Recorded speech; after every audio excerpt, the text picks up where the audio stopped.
자, 그럼 먼저 뉴스룸의 새로운 리더십을 주제로 특별 대담을 갖도록 하겠습니다. 지난해 저널리즘 주간에요. 온라인 저널리즘 영화제를 진행을 했었는데요. 그때 소개를 해드렸던 작품들 가운데 완벽한 팀워크로 세상을 바꾼 이야기를 그린 영화 스포트라이트를 기억하시는 분들이 아마도 계실 겁니다. 바로 그 영화 스포트라이트의 주인공이신 마틴 베런 전 워싱턴 포스트 편집국장님께서 2021 저널리즘 주간을 위해서 귀한 시간을 내주셨는데요. 이 마틴 베런 전 편집국장께서는 8년간 워싱턴 포스트의 편집국장으로 계셨고 훌륭한 리더십으로 재임 기간 워싱턴 포스트는 무려 10개의 퓰리처상을 수상을 했습니다. 또 보스턴 글러브지의 편집국장으로 재임 시에는 가톨릭 교회 성직자의 성범죄 은폐에 대한 탐사 보도를 비롯해서 6개의 퓰리처상을 수상하시기도 했습니다. 자, 오늘 이 자리를 통해서 저널리즘의 본질을 찾고 또 저널리즘의 원칙을 지키기 위한 이 시대의 리더십에 대해서 들어볼 수 있는 좋은 기회가 될 것이라고 생각합니다. 함께 이 마틴 베러님과 대담을 진행해 주실 대담자를 소개해 드리겠습니다. 현 KBS 뉴스9의 이소정 메인 앵커님이신데요. 이소정 앵커는 2003년 KBS 기자로 입사해서 사회부, 국제부, 경제부, 탐사 제작부 등을 거쳐 현재 KBS 뉴스9의 앵커를 맡고 있는 KBS를 대표하는 스타 기자입니다.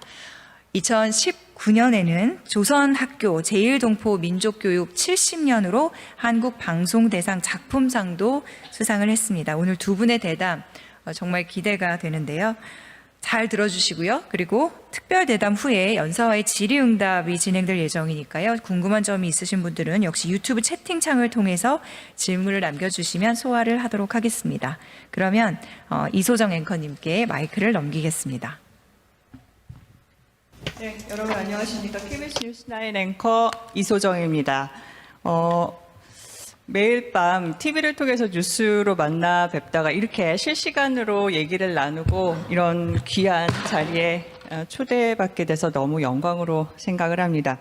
오늘 마틴 베런 전 워싱턴 포스트 국장님과 뉴스룸의 새로운 리더십을 주제로 얘기를 나누게 돼서 흥분도 되고 긴장도 되고 그렇습니다. 이제 한정된 시간을 저희가 효율적으로 쓰기 위해서 부족하지만 제가 영어로 진행을 하겠습니다. 이제 동시 통역이 되겠고요. 지금부터 그럼 시작하겠습니다.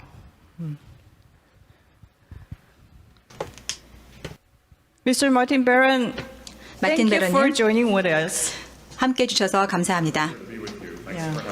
예, It's a 감사합니다. great pleasure to meet you. 함께하게 돼서 기쁩니다. 영광입니다. 먼저 소개를 좀 부탁드리겠습니다. 저희 청중들에게 소개 말씀 부탁드립니다. 예, 알겠습니다. 10분 정도 시간이 있는 것으로 알고 있습니다.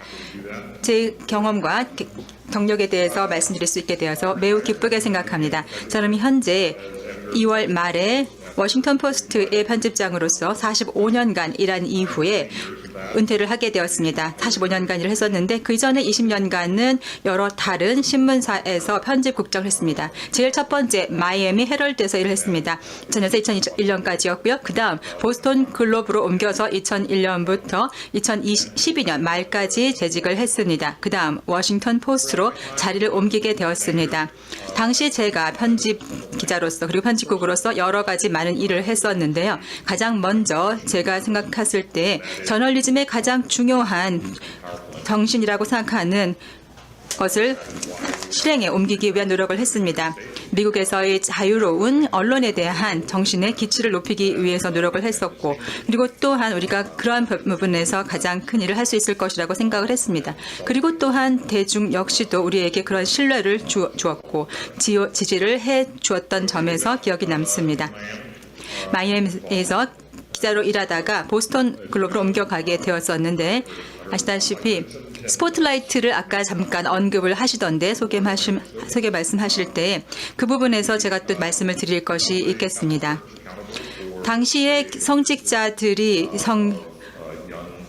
성폭행을 어린 아이들에게 이런 를 하였을 때 성 스캔들이 있었습니다. 그 연루된 부분들이 거의 10년간 있었는데 그 당시 굉장히 강력한 권력을 가진 기관이 포함이 되어 있었습니다. 미국의 뉴 잉글랜드 지역에 있는 권력 기관이었었는데요. 이런 부분에서 이 취재를 통해서 파헤치는 것은 기자들로서 매우 중요한 일이라고 생각을 했습니다. 기자들로서 그러한 모든 것에 대한 인식을 하고 있었고 또 엄청난 권력을 가지고 있는 기관이 포함된 것이었기 때문에 우리가 발견한 것을 언론을 통해서 대중들에게 알리지 않을 수가 없었습니다. 어떠한 개인들보다 더 많은 권력을 가진 자들이 이러한 문제가 있었을 때 우리가 해야 할 일은 그 내용을 모두 파헤치고 또 알려서 그들에게 책임을 지도록 하는 것입니다. 자신들의 책임을 인정할 수 있도록 하는 것이지요. 이러한 것은 바로 개인들로서 어떠한 목소리도 권력도 갖지 않은 사람들에 대해서 우리가 해야 할 의무라고 생각합니다. 정말 기자들로서 우리가 해야 할 중요한 임무인 것입니다. 워싱턴 포스트를 옮기면서 제가 그 당시 2012년 말과 2013년 초였었는데 그 당시 이후부터 저는 워싱턴 포스트로 옮기면서 워싱턴 포스트를 80년 동안 장악했던 가문에서부터 제프 베조스가 인수한 시대 이후로 변화가 있게 되었습니다. 따라서 마지막으로 그 신문을 소유했던 그 가문에서부터 벗어나는 그 시기를 제가 직접 겪게 되었었는데요. 그 그램 가문에서는 워싱턴 포스트에 대한 경영 인식이 달랐었고 경영 철학을 가지고 있었는데 제프 베조스의 인수 이후에 문화의 성격이 크게 변화하게 되었습니다. 당시 우리가 겪었던 문제들이 많이 있었는데 재정적인 문제 그리고 또 기술을 따라가지 못하는 문제 등이 산적해 있었습니다. 그램 가문은 이러한 의미에서 사실 워싱턴 포스트를 포기할 수밖에 없었고 새로운 기술을 따라가기 위해서 새로운 소유자를 물색하게 된 것이죠. 그래서 제프 베조스와 같은 사람을 통해서 새로운 기술 또 신문의 미래를 밝혀나갈 수 있게끔 한 것입니다. 제가 재직을 시작했을 때 또 많은 권력기관들로 하여금 문제에 대한 책임을 지도록 하는 원칙을 갖고 있었기 때문에 저는 워싱턴 포스트에 있어서의 어떠한 모습들을 새로이 변혁하고자 하는 생각도 가지고 있었습니다. 여기에는 굉장히 많은 문서들이 있었는데 민감한 사안들이 많이 포함이 되어 있었습니다. 그리고 또 이스카도와 같은 사람에 대한 문제를 발견하고 파악을 하면서 미국 정부의 의도와는 다른 모습을 또 볼 수가 있었습니다. 이 부분에서는 철저히 비밀 유지가 요구가 되었습니다. 전 세계적인 테러 문제들이 발생하고 있는 문제가 있었고 그 피해자가 생길 수도 있는 것이었죠. 그러다가 9.11 사건이 발생하게 되었습니다. 그때 제가 보스턴 글로브에 재직하고 있을 때였습니다. 이러한 여러 가지 개인의 정보 보호에 관한 진중한 문제가 제기되었습니다. 정말로 미국인의 개인의 정보 보호가 국가의 위기보다 더 필요하고 중요한 것인가 일단 논의가 있었던 것이죠. 여기에서 저는 공익의 중요한 부분을 찾게 되었습니다. 이러한 개념들이 매우 중요했었고 저희는 단순히 정부가 권력을 더 개인보다 가지고 있기 때문에 그 권력이 계속해서 커져나가야 한다는 것은 어불성설이라고 생각을 했습니다. 따라서 우리는 공공의 대화가 필요하다고 생각했습니다. 개인의 비밀 정보 보호에 대해서 정부가 어떠한 이유로 인해서 침해할 수 있는가에 대한 논의를 한 것입니다. 그렇게 하다가 또 회사 인수가 시작이 되었고 여러 가지 다양한 비즈니스 이슈가 제프 베조스의 인수 이후에 발생하게 되었습니다. 아주 옛날은 아니지만 도널드 트럼프가 또 역시 대통령 선거에 임하겠다고 선언을 한 이후에 당선이 되었습니다. 그러면서 저희 포스트와는 굉장히 많은 갈등이 있었죠. 아주 오랫동안의 뉴욕의 부동산 거물로서 또 뉴욕과 전 세계의 또 언론의 중심이었던 유명 인사로서 트럼프는 계속해서 경력을 쌓아왔었는데 포스트와는 대각을 이루게 된 것입니다. 진실이라는 부분에 대해서 우리는 새로운 또 다른 논의에 부딪히게 된 것입니다. 그래서 이런 부분에서 대통령 당선 선거 출마 후보에 대한 보도를 집중적으로 하게 되었습니다. 물론 언론과는 계속 각을 세우고 있었지만 워싱턴 포스트는 또 역시나 그 중심에 있었습니다. 제프 베조스의 인수 이후에 워싱턴 포스트에 대한 인식과 또 경영은 어떠한 상황이었는가 많이 궁금해들 하시는데요. 이런 경영들로 봤을 때 사실 베조스가 트럼프를 조롱하고 있었기 때문에 워싱턴 포스트가 더 문제가 있는 것이 아닌가라는 이야기도 많이 있었습니다. 따라서 이런 부분에서 자유 언론 또한 표현의 자유라고 하는 것이 미국의 헌장이 쓰여진 이후로 계속해서 유지되어야 하는 것이기 때문에 언론기관도 그러한 부분에서 선봉에 서야 하는 것입니다. 따라서 언론들이 생각해야 하는 것이 이러한 이슈들인 것이었고 2016년 트럼프가 성공적으로 대통령에 당선되면서부터는 더 많은 대립각이 생기게 되었습니다. 저희는 많은 부분에서 탐사 보도에 들어가게 되었습니다. 트럼프의 러시아 스캔들 또 저희가 취재를 하기 시작했었습니다. 많은 분들이 관심이 있으실 텐데요. 이런 조사에 대해서 트럼프는 가짜 뉴스라고 매도를 했고 과장이라고만 얘기를 했습니다. 그러다가 많은 시간이 걸렸었고요.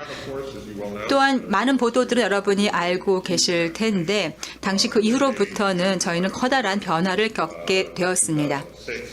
2006년부터 2007년 사이에는 당시 제가 보스턴 글로브에 재직하고 있을 때였는데 당시 초고속 브로드밴드 네트워크가 많은 점유율을 가지게 되었을 때였습니다. 그 다음부터 SNS와 인터넷 네트워크가 커다란 발전을 이루게 되었고 또 아이폰과 또 페이스북이 인기가 절정에 이르게 되었습니다. 따라서 검색 기관으로서는 구글이 거의 대부분을 차지하고 있었습니다. 그것이 2006년, 2007년, 2008년 정도라고 한다면 그 이후부터는 사업계의 판도가 완전히 변화하게 되었습니다. 이러한 것들은 매우 중요한 것으로서 우리가 전통적인 우리 언론의 직업의 전통에 대해서도 존중을 하고 있지만 세상이 변한다는 것, 그것이 우리의 언론 업계도 변화시킨다는 것을 인정해야만 했습니다. 제가 당장 인정하지는 못했었지만 결국 이런 대세의 흐름에 대해서 받아들일 수밖에 없었습니다. 그러면서 그 당시 저는 또 보스턴에서 워싱턴으로 옮기게 되었고요.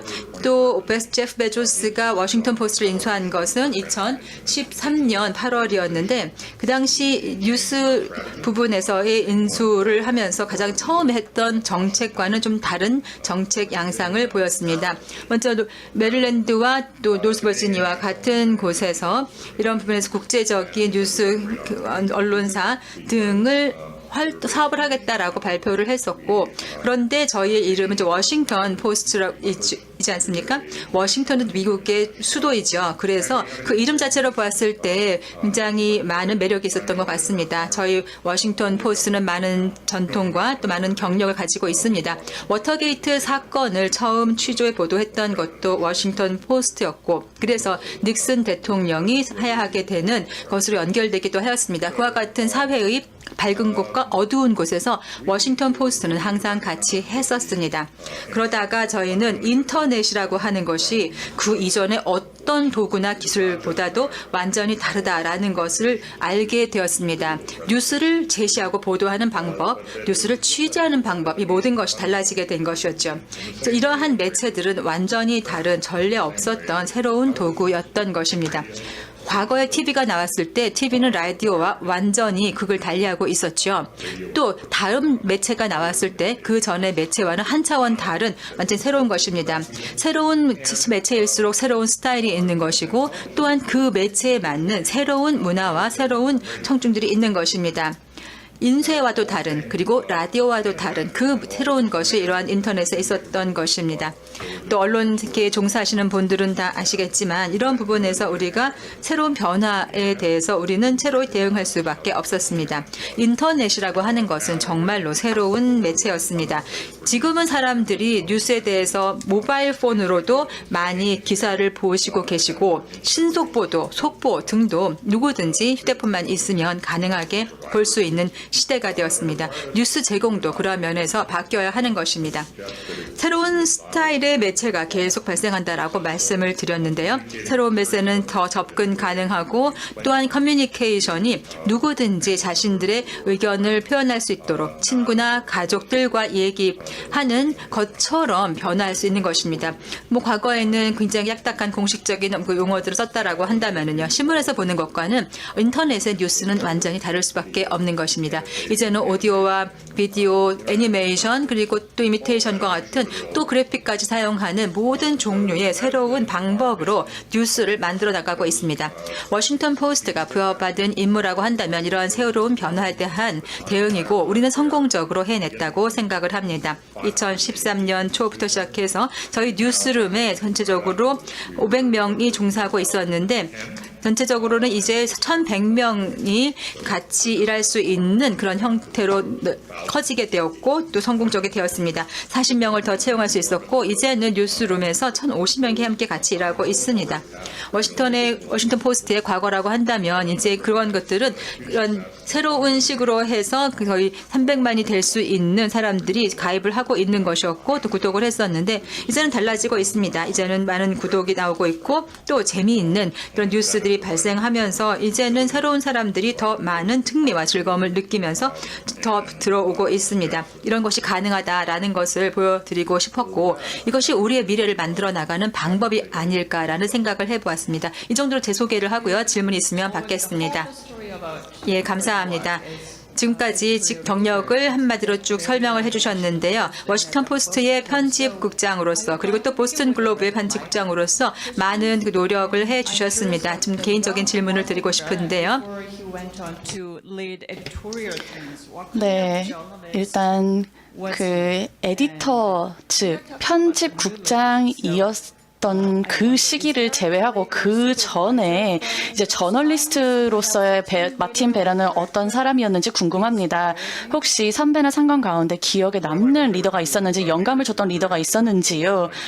네, 제 커리어에 있어서 두 명이 큰 영향을 준 것 같은데요. 한 명은 이제 포스 네건인데요. 이제 굉장히 오랜 시간 동안 저와 함께 같이 일을 했고 굉장히 이제 윤리 정신이 철저하신 분이었습니다.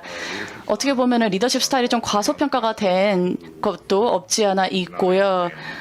절대 통제하려고 하는 리더가 아니었습니다. 그리고 뭐 이제 장군같이 이렇게 막 군대식으로 모든가를 통제하려고 하는 사람도 아니었고요. 굉장히 똑똑하고 사려 깊고 모든 사람들이 하고 있는 데에 흥미를 가지신 그런 분이었습니다. 저는 그분을 이제 존경했고 그분의 윤리의식을 또 존경했습니다. 그다음에 조엘 롤레벌트라고 뉴욕타임스의 에디터인데요. 제가 1996년 뉴욕타임스에 짧게나마 몸을 담고 있었습니다. 한 3년 정도, 3년 3개월 정도 있었던 걸로 기억하는데요. 네, 그래서 제가 그 당시에 밤에 이제 특히 이 뉴욕타임스가 전국적인 에디션이 됐을 때 이제 좀 그 업무들을 담당을 했었는데 그분은 사람의 인격을 기준으로 하기보다는 정말 업무를 기준으로 철저히 평가를 했고 저는 그것을 굉장히 존경했습니다. 제가 아웃사이더였잖아요. 아웃사이더로서 뉴욕타임스에 왔지만 외부인이라고 해서 전혀 그에 대해서 편견을 가지지 않으셨습니다. 다른 사람들이 이제 저의 그런 뭐 제가 하는 일들에 대해 뭐 비판을 한다라고 하더라도 그분은 항상 이제 객관적인 시선으로 바라보려고 했고요.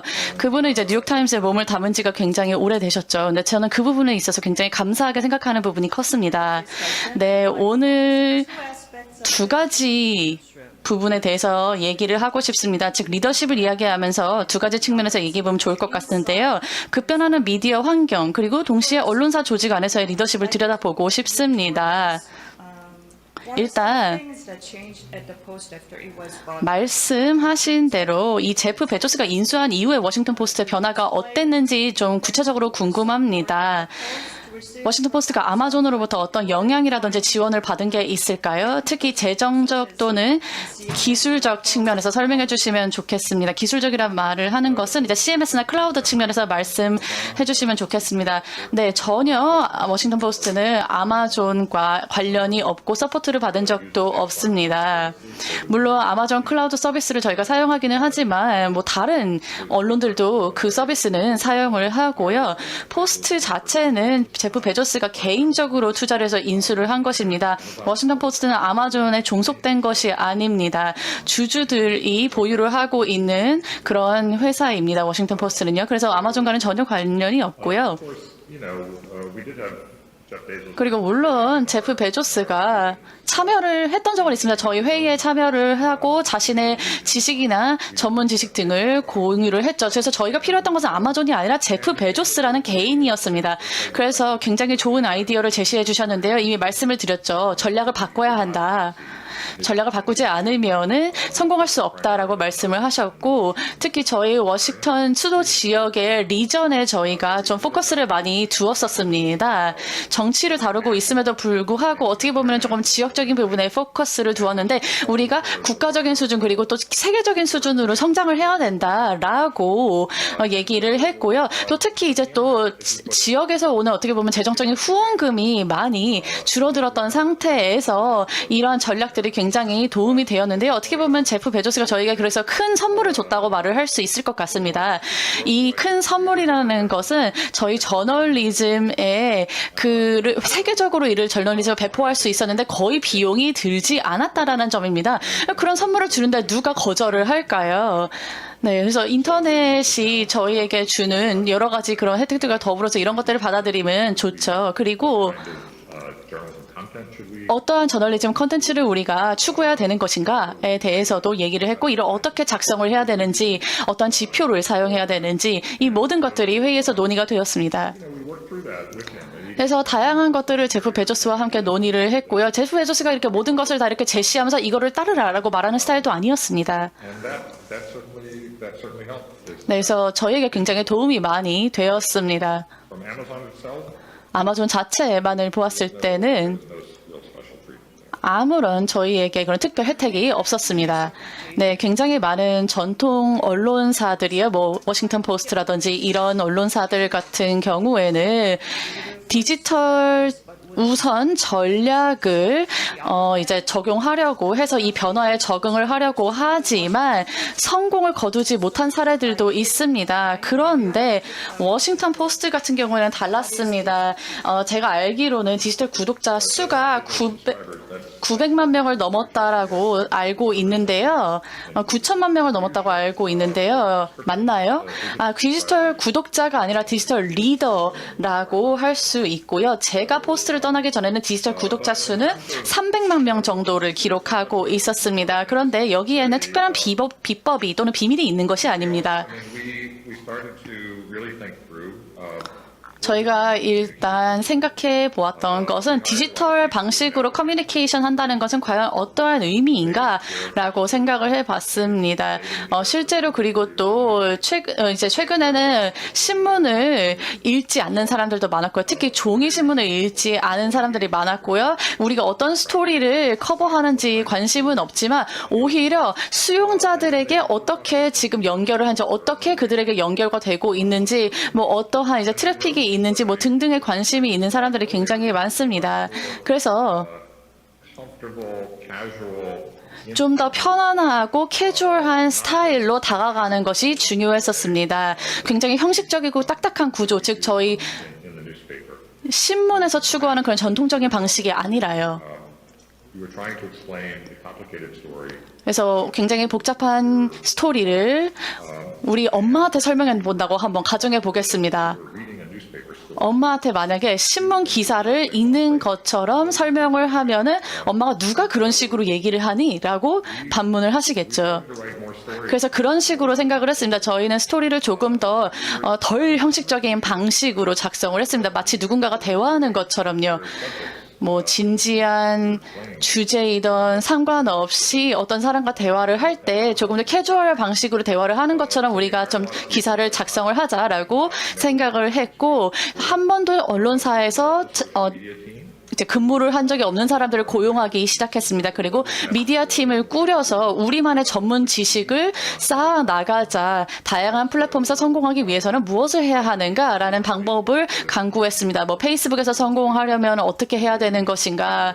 그리고 구글에서의 우리의 성과, 특히 검색 성과를 늘리기 위해서는, 검색을 늘리기 위해서는 어떻게 해야 하는 것인가 등등에 대해서도 생각을 해보았습니다.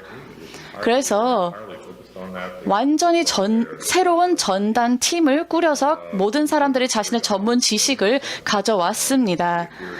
그래서 성과도 훨씬 좋았고요. 굉장히 많은 이제 저희가 뭐 라디오라든지 이런 데서도 언급이 되기 시작했고, 그리고 저희가 어떤 주제를 정말 강조해야 되는지도 다시 한번 생각을 해봤습니다. 그리고 정치부 같은 경우에도 저희가 다시 한번 생각을 해보는 계기가 되었습니다. 어떻게 보면은 우리의 정체성 그리고 브랜드의 핵심에 있고, 이 정치부야말로 정말 경쟁이 치열한 곳이기 때문에 여기에서 최고의 성과를 이뤄내야 합니다. 근데 도널드 트럼프가 갑자기 등장을 했죠. 그래서 굉장히 좋은, 어떻게 보면은 시점이었다고 할 수 있었습니다. 왜냐하면 이 정치에 대한 그런 국가적인 관심이, 또 전 세계적인 관심이 굉장히 높았거든요. 후보자였을 때도 대통령이었을 때도요. 그래서 어떻게 보면 저희 정치부의 그런 힘을 길러 나가는 데 있어서 좀 도움이 많이 되었던 사건이고요. 또 저희는 탐사 자원을 굉장히 많이 늘려 나갔습니다.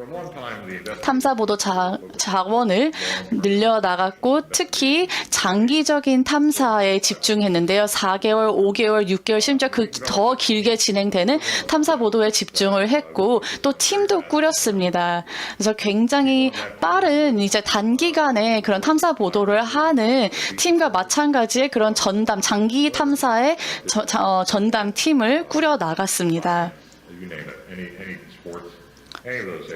네, 그래서 저희가, 그리고 이 팀은 모든 다른 부서들과 협업을 했습니다. 뭐 심지어는 스포츠 팀과도요. 그래서 이 특정 스토리의 분야에 전문 분야가 있는 사람들이면은 모두 다 협업을 했고, 굉장히 성공을 거두었고 호응도 좋았습니다.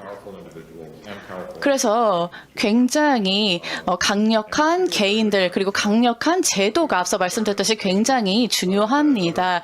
그리고 트럼프 같은 경우에는요, 저희가 우려를 했던 것이 이제 미 국회라든지 아니면 대법원이라든지 이런 모든 사람들이 트럼프의 다양한 스캔들에 대해서 책임을 묻지 않을 것이다라는 우려가 대중들 사이에 있었고, 그래서 많은 사람들이 언론이 이 역할을 해줄 것이라고 생각을 했습니다. 그래서 저희는 그렇게 했고요.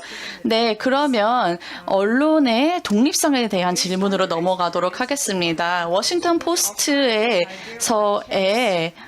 그 경험을 바탕으로 뉴스룸 독립성을 확보할 수 있는 방안이나 비결이 있을까요? 즉 정부, 정치인, 그리고 또 뭐 기업 등등으로부터, 모기업 등으로부터 어떻게 독립성을 유지할 수 있을까요? 네, 특별한 비법은 없습니다. 그것이 바로 워싱턴 포스트의 사실은 핵심이라고 할 수 있습니다. 독립성이요.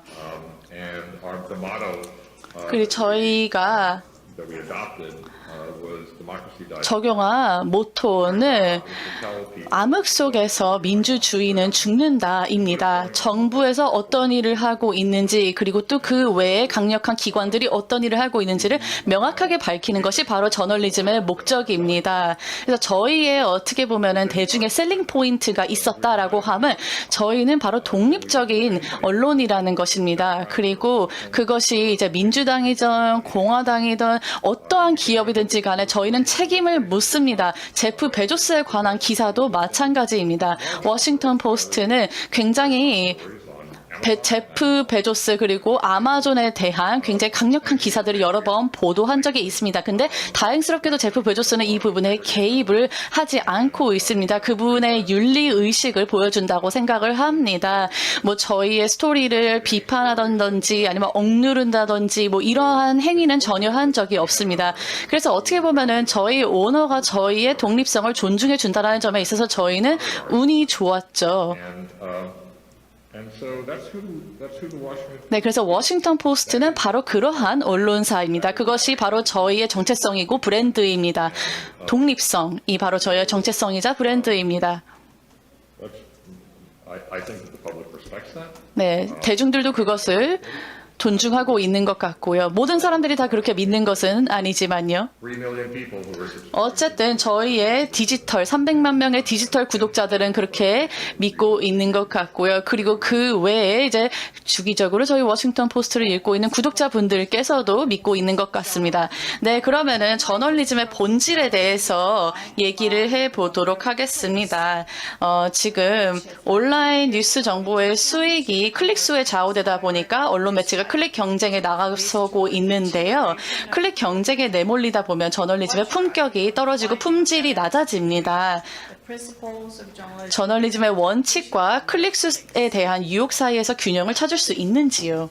Well, I don't think, fortunately, in the United States, 다행스럽게도 미국의 경우 no longer the primary determinant of success. 트래픽이 더 이상 성공의 그 결정 요인이 아닙니다. 구독 모델 쪽으로 조금 더 옮겨갔고요. 그러니까 유료 구독 모델입니다. Just as with any other product. 그래서 다른 제품이나 서비스와 마찬가지로 만약에 우리가 서비스를 제공하면 사람들은 그리고 그 안에서 가치가 있다면 사람들은 그에 있어서 돈을 지불해야 마땅하다고 생각을 합니다. 그런 것들은 무료로 제공돼서는 안 된다라고 생각을 합니다. 그리고 사람들이 저희에게 돈을 지불하면 저희는 그에 마땅한 독특한 스토리, 심층적인 스토리, 그리고 사람들이 어디서도 보지 못했던 그런 관점을 제시하는 스토리를 제공하려고 노력합니다. 그것이야말로 사람들이 가장 가치를 두는 스토리이고 돈을 마땅히 지불하는 스토리입니다. 클릭수로 성공이 이제 좌우되는 스토리는 어디서든지 발견할 수 있는, 읽을 수 있는 그런 스토리입니다. 그런데 차별화된 저널리즘을 우리가 제시할 수 있다라고 하면 사람들은 기꺼이 돈을 지불할 것입니다. 그리고 그것이 저희의 목표입니다. 저는 구독 모델이 옳은 길이라고 생각을 합니다. 제프 베조스도 마찬가지입니다. 저희는 Drive people towards subscription. 사람들이 구독 모델로 들어올 수 있도록 Forces people to pay if they wish to read us. 합니다. 사람들이 우리의 기사를 읽고 싶게 만드는 거죠. 그리고 그들이 돈을 지불을 하면은 저희는 그들에게 진짜 가치를 제공합니다. 사람들은 그리고 그 가치를 인정하고 다시 자신의 구독 그 기간을 갱신을 하고 사람들한테 저희 워싱턴 포스트를 추천을 하죠. 그래서 지금 현재 기사의 성공은 트래픽으로부터 멀어진 상태입니다. 그런데 클릭수만을 기반으로 한 스토리는 추후에 앞으로 미래에는 계속해서 지속 가능하지 못할 것입니다. Clicks to be successful in the past. 성공하기 위해서 저희가 그만큼의 또 클릭수를 또 유도하는 것도 사실은 어려운 일입니다. Eye traffic.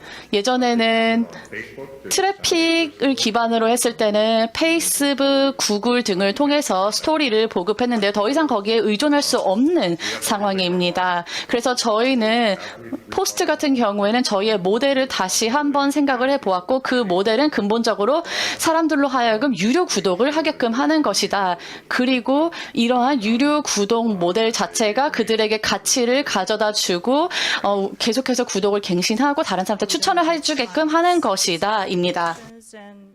예, 시간이 많지 않아서 몇 가지 질문은 건너뛰고 문화에 대한 질문을 하도록 하겠습니다. 디지털 시대에 여러분이 생각하시는 문화는 어떤 것인가를 보도록 하겠는데요. 아마도 젊은 동료들이 많이 같은 직장에서 일하고 있을 겁니다. 이러한 젊은 동료라고 하는 사람들은 바로 이 디지털 시대의 어른들이기 때문에 다른 여러분과 같은 사람들을 꼰대라고 부를 수도 있거든요. 어떻게 생각하십니까? I'm a great believer that 예, 저는 who join the staff want to 직원으로 입사하는 사람들은 항상 성공을 원하고 있고 미래에 대한 희망을 갖고 있는 사람들이라고 생각을 합니다. 그리고 과거의 것만을 우리가 고집해서 얘기해 줄 수 없는 사람이라는 것도 잘 알고 있습니다. 미래를 위해서 우리가 투자를 해 나가는 것이 가장 좋은 것이라고 저는 생각하고 있습니다. 과거에 집착을 하게 된다면 물론 과거라고 하는 것은 가치도 있고 또 역사도 있는 것이지만 그러나 무조건 모든 과거를 다 받아들이고 또 유지할 필요는 없는 것이라고 또한 생각합니다. 신문에 있어서도 그러한 부분에서도 역시 많은 것들을 생각해 보셔야 됩니다. 벤처 회사라고 하는 것은 정말로 많이 변화하고 있죠. 또한 우리 언론의 경우에는 아까도 말씀을 드렸지만 라디오, TV 등등을 변해가면서 너무나 많은 변화들을 겪어왔습니다. 그리고 그 모든 매번 역사의 변화에서 우리는 파이어니로서 즉 선각자로서 미래를 위한 새로운 길을 여는 사람이 되도록 하였습니다. 바로 미래의 중요성이 있다는 것을 많은 것을 느끼고 있기 때문이죠. 조직에 몸담은 사람은 이 조직에서 성공하기를 항상 원하고 있고 또한 혁신가로서 그 이름이 나기를 원하는 사람들도 많이 있습니다. 이러한 사람들에 대한 인식이야말로 가장 중요한 것이라고 생각을 합니다. 그래서 물론 어떤 리더십을 제공한다고 할 때 과거만을 얘기하는 리더십이 꼭 필요한 것은 아니라고 생각합니다. 무조건 푸시를 한다거나 무조건 과거만을 고집한다라는 것은 좋지 않은 것이죠. 사실 젊은이들은 많은 것을 잘 알고 있습니다. 그래서 이러한 부분에 대해서 이런 변화를 우리가 잘 인지하고 있어야 할 것이고 저 역시도 방향을 바꾸어 보려는 노력을 많이 했었습니다. 또 워싱턴 포스트를 변화시키려는 목적은 미래를 대비하기 위한 것이죠. 이 목적을 위해서 저는 모든 일을 다 했습니다. 적재적소의 인재를 배치하려고자 하는 노력도 했었고 또 젊은 신입이라고 하더라도 신입이 저에게 뭔가 가르쳐 줄 것이 있다면 저는 기꺼이 배우고자 했습니다.